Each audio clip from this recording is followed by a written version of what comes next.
Yeah, the Flash the Boobs to Save a Life campaign. Yeah. Can you talk about what is going on, why women are dying more? Yeah, so the survival rate for sudden cardiac arrest, it's about 9%. It's a horrible survival rate. And women are, 40% less likely to get the bystander help because, again, when you use an AED on someone, you have to have their bare chest. So you do have to remove the bra to place the pads on it to send that electrical shock that would get your heart beating back to normal. Yeah, so the trick for, improving my survival rate of having a heart attack is to not be a female.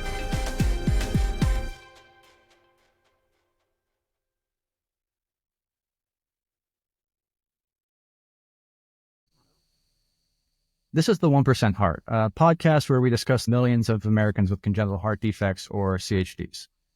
In this episode, we're going to discuss CHD advocacy and how patients are viewed by society, including the often infantilizing view of an adult disease. Today's guests are the founders of HeartCharged, Bethany and Hannah. Through their advocacy, Bethany and Hannah have championed patients' rights, legislation, and a sense of community. And it's really a privilege to have them both here. Quick disclaimer, nothing here said here is medical advice. We're going to talk about scars, medical-related trauma. Listener discretion is always advised. That out of the way, thank you guys both for being here today. Thank you so much for having us. Now, I didn't do HeartCharged. I didn't describe it well enough. Can you tell me what the organization does in your own words and how it came about? Yeah, so HeartCharged basically started as just an idea or thought. Hannah and I had been diagnosed for a couple of years, and then we realized, wow, we're so lucky to have one another, but there's probably so many other people out there, especially young people, that are probably dealing with similar things. Like, how do we connect with them? So we had decided to use the power of social media, and we created the Instagram page, HeartCharged. From there, we became an actual nonprofit 501c3. And then through HeartCharged, we've been able to establish this huge community of other heart warriors and being able to connect them and connect other people together. We've been able to pass legislation in our school district to provide heart screenings for all children. We've been able to donate over dozens of AEDs. One of those AEDs actually saved somebody's life. And then we've been able to just do amazing awareness campaigns and just connect with so many people. So you recognized how lucky you were to have that sense of community with one another, and you wanted to expand it. Exactly. Well, as someone who did not have that sense of community, and it's made me very passionate to bring it to people, I respect that a lot. Something you said that interested me was how it started on Instagram, of all places. Now, I'm not going to name names, but your Instagram has more of a following and more interaction than a lot of the major heart charities and CHD charities I follow. Why do you think that is? Well, what is something that we can take away as to how you guys have been so effective in such a short period of time? I think the way that we approach it is just we're really raw and real and honest about what we're doing. And I think also the fact that it's us commenting, messaging, we're the ones connecting with you, right? There's no disclaimer when you message us saying thank you so much for your message, we'll get back to you. It is us, and we have been known to message, somebody will reach out at 3 a.m. our time, and it could be, their time in the other part of the world, and we answer them because it really means that much to us and how much we want to connect. And I think because of that, people have shared oh my gosh, you have to meet the HeartCharged girls. You have to connect with them if you need anything. And it's through that. And I think that's just because we're super real about what we're going through, who we are, I think makes such a difference. And I mean, and we're very proud that you say that we wear that as badge of honor, that we hope that people find we are an interactive community. And I think also having our faces on the page so that that, oh, these are real people, these are real patients. So if I have certain questions, I know I can ask them and stuff. And I think that's maybe where other organizations struggle when there's somebody else running their social media. It might also be run by someone who doesn't really have a heart problem. So they have to be hold on, I can't answer that question right away, or finding it. So we're very happy for the success that we've had to be able to build a community where people feel heard and represented and feel like they really do feel that sense of family and community there. So it's not some marketing intern replying to comments. It is real patient experience coming back as advice. Yeah, exactly. Yeah. And I think because when you guys, from listening to this, do follow us on Instagram at HeartCharged, I think when you see our content, it's something different you don't get to see. And so definitely I think that helps too. Glad you said that because I'm going to tie it straight to your content. I'm going to start with my own story. I've told you guys this before, but I was recently at a conference. At that conference, and I'm being intentionally vague here. Sorry to the listeners. It is someone's private matter, but there was a photo posted of a CHD patient 20 years ago, a teenager, with a shirt that said, "Not dead yet," and the emblem of a broken heart. And two things happened. I said, wow, that's a cool shirt. And at the same time, I heard a lot of parents and medical providers cringe or go, oh, have very negative reactions to that kind of adult content, let's say.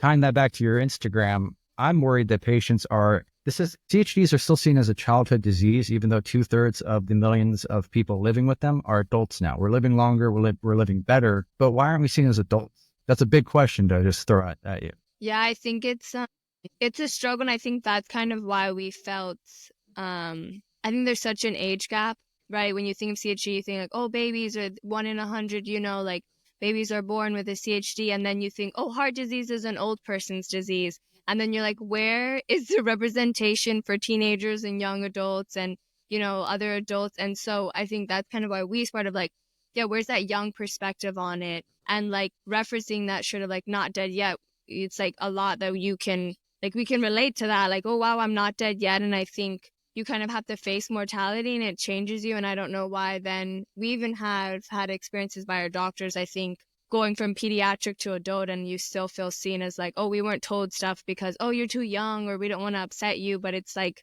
okay, but how am I going to be the best patient? Why am I not, feeling seen? Why do I keep, being seen as a young person that I shouldn't know this? But it's like, hey, like, luckily science has made that we are living longer, that we are living into adulthood. So why hasn't it not yet caught up with us to be representing what is it like to be in adulthood? And I think that's where the power of social media comes, with people sharing about their struggles and doing it, that now we have real life representation of what does it mean to be an adult with, congenital heart disease, and kind of taking that narrative and pushing it and kind of steering that narrative for ourselves to kind of get that representation that we hope for. But it's definitely, there's a long way, as you tell, like people still seeing it, especially like parents or doctors still kind of seeing that. But, how can we keep pushing for people to see us? I also think too is something that we've talked about with other CHD patients is back in the day, unfortunately, us as CHD patients weren't living into our adulthood, right? And we're super,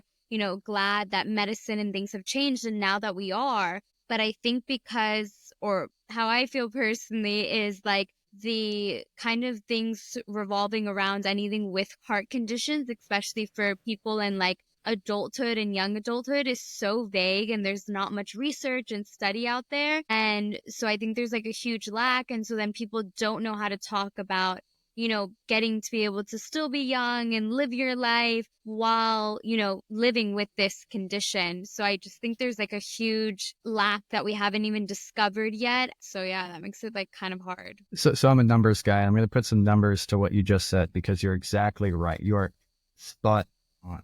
I didn't cuss. I'm proud of myself there. The same conference I went to, a lot of stats were shown. One of them being in 1988, 49% of CHD patients survived their first year, which means less than 2018, it's 95%. And 2/3 make it, or 2/3 either have or expected to make it to 65 and older, like well into retirement age. Putting aside for a second that that number might seem so horrendous in 1988 because of survivorship bias and how only the worst patients were ever discovered, it's still showing that we are living longer and living better. But the majority of patients are still lost to care from normal CHD, not severe CHD, not complex CHD, but most CHD patients are lost to care between childhood and adulthood, I think after age 12 to 18. Do you think that the lack of representation of adult patients, like you said, plays a role into that? Yeah. Yeah. And I even think like, well, like I was dismissed by my pediatrician, brought up like, oh, I've had fainting episodes. I brought this. And I think, again, like that's why there needs to be education, not only for like the main masses that like, hey, if you're having these symptoms, think cardiomyopathy, think heart condition, think these things, but also the doctors need to be thinking it too, especially your family doctor, the first doctor that you usually see. And we're meant as a society to trust your doctor. Like if they tell you this, okay, they went to school, we got to do it. But like that narrative, like sometimes doctors don't even see us as like, oh, young people can have a heart problem, and like not getting it, checked out, and missing so many of those people right before it gets worse, before it gets severe, that like, yeah, I would be surprised if you couldn't miss this. As I'm in like, congestive heart failure. Something we always talk about, because Hannah and I both have implanted defibrillators. And then, when you're in the doctor's office and you see the brochures, and it's usually all older people on the brochures living with this. And then it's like, wait, there's young people living with this too. And so there's again like this huge like stigma, because we've now only decided that old people have heart conditions and sometimes babies do, and there's no in between. And it's like, but how did we get here and how do we end up there, right? So what's all happening in between? So it's just super wild that we're still living like that. Yeah, no in between for 1% of the population. It is insane. And something you said there, and this is going to be, you said dismissed with your fainting episodes. And I wanted to tie something to that is I'm not going to call it sexism, but there is a problem with how women are spoken to, and tying it to your campaign. I'm forgetting what it was. It was the one where you guys kept pulling your shirts off on Instagram. Yeah, the Flash the Boobs to Save a Life campaign. Yeah. Again, numbers guy, can you talk about what is going on, why that's important, and why women are dying more? Yeah, so the survival rate for sudden cardiac arrest, which is pretty much when your heart stops pumping effectively and you go unconscious and pretty much within minutes could die, if you don't have intervention like CPR, and especially an automated external defibrillator. And so the survival rate's about 9%, and then 40%. 9%. Yeah, Like so less 9% than overall, 10%. like in the Okay. US, for people to survive is like, it's a horrible survival rate. That's really bad.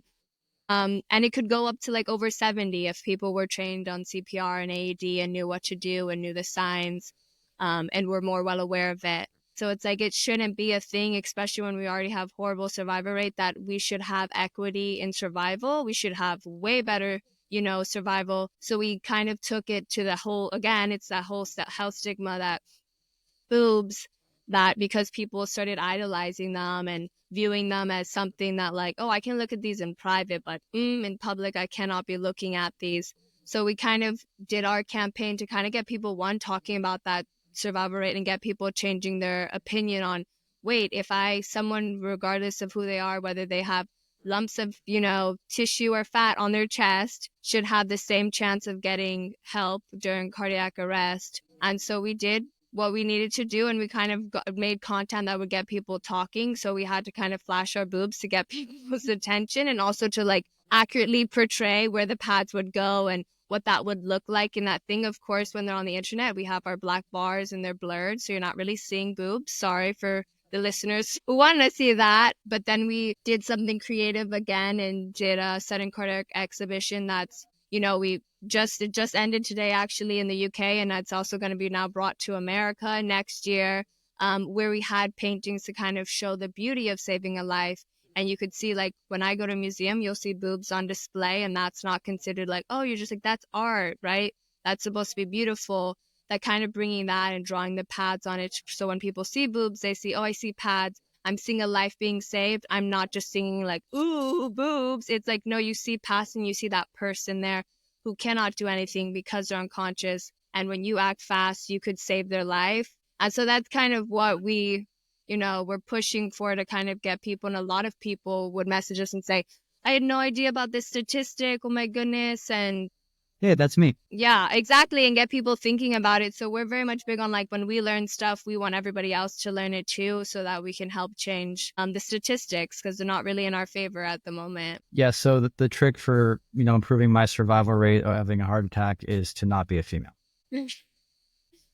Painful takeaway. I want to tie it back to, everything we're talking about is, if this is seen as a childhood disease, if a young woman, a woman in her 20s, 30s, 40s, has a heart attack, people aren't, like you said, people don't know how to use AEDs properly, won't assume that that's what's going on. They'll assume it's a fainting spell, like when you were going to your pediatrician and they dismissed you.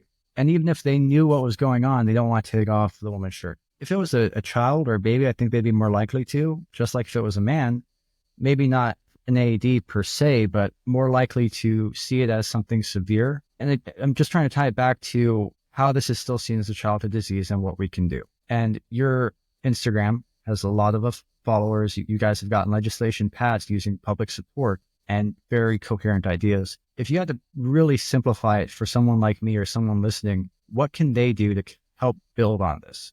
What, like, do I need to go out there and take my shirt off, hold a sign saying I have open heart scar? Like, what can we do to help? I mean, I would say, the only thing that we take with us is our knowledge. And I think, there's power in knowledge. And so I think that's why we kind of gear our stuff towards the everyday people, why our CPR and AD courses are to teach like everyday people, right? We're not teaching from a paramedic point of view. We're teaching you what you could do fast and empowering you to save a life. And so I think it's just, following, sharing our content so that more people on your pages who may not be getting this information are then getting it. We've heard from like our little sister is, on our board and she's big and she'll promote, and she was promoting like the flash the boobs thing at her campus and talking, and actually a few like months later a girl was smoking a little bit too much weed and then was going into like a panic attack. They had to call 911, and even while she was in the ambulance they were like, oh, we're gonna do an EKG, but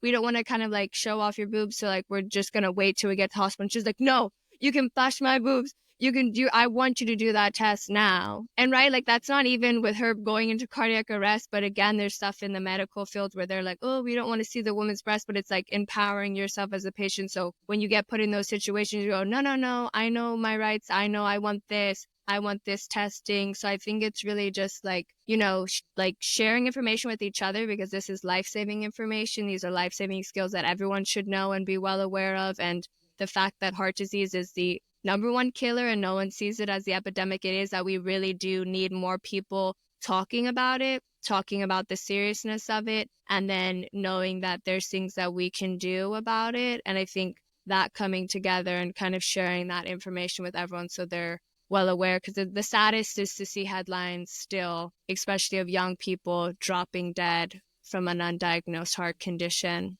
because, right, they didn't think young people could have it, or they were dismissed, or people didn't know what to do when it did occur. So it's just like information is everything, and sharing it with as many people as you can, I think, is really what's going to help get it out there and get people talking and changing, hopefully, those statistics. I'm with you on that. My favorite is when someone will have an underlying health condition and pass, and they'll be like, oh, this kid was drinking so many Monster energy drinks. Look at this, look at this. Oh, and he had an underlying condition. It's almost as if they discount our disease, again, because the infantilization. Now, something it's a funny story about the ambulance, as funny as something like this content could be, but it does show the impact of HeartCharged for one, but also the need for a community, need for people like you guys to say, hey, I'm a patient, I've come through it.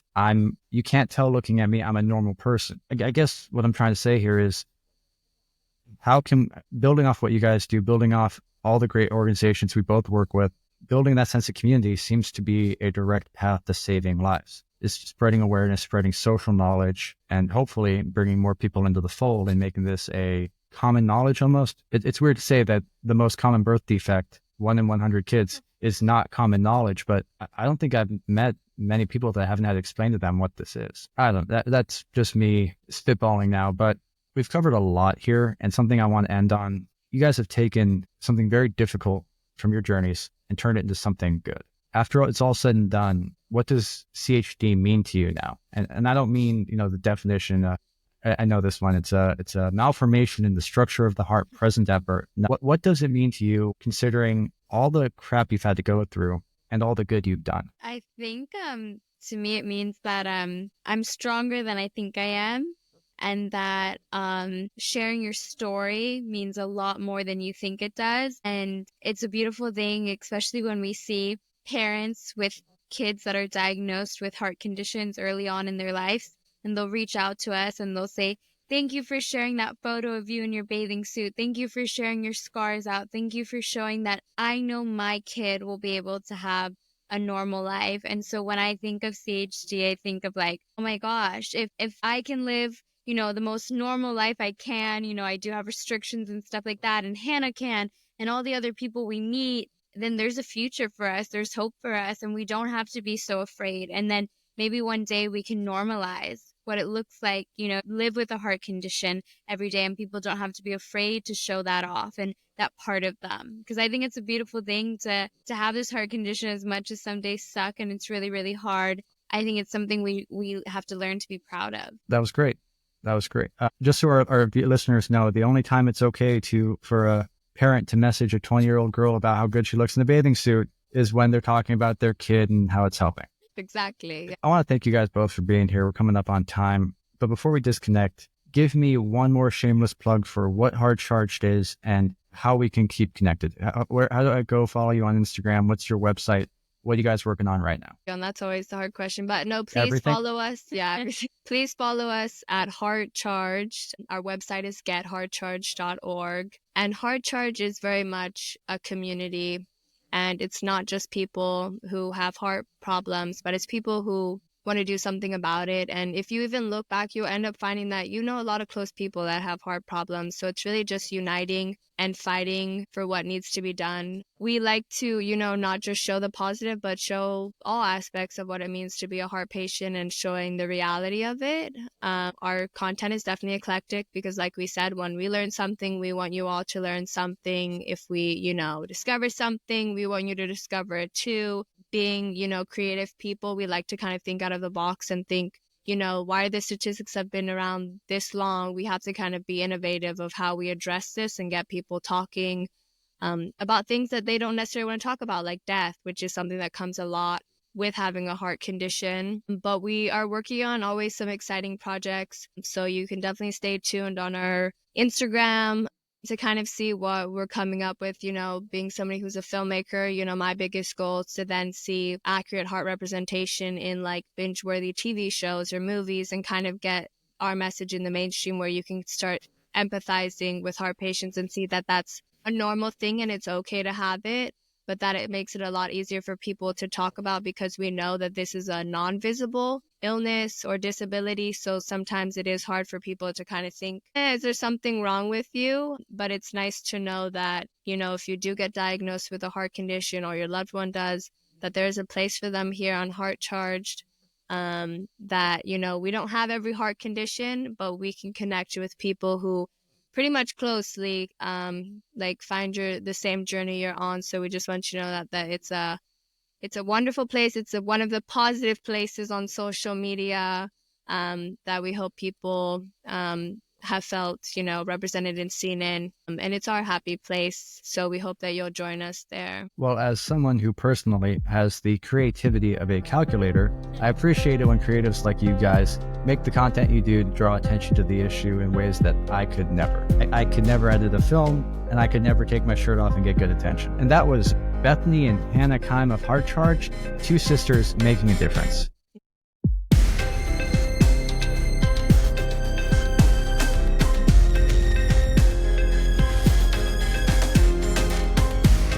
If you enjoyed it, please hit subscribe and go check out our page. There's a lot more where this came from. Please follow HeartCharged as well. Their link is in the description. I appreciate you guys being here, and I will see you at the next one.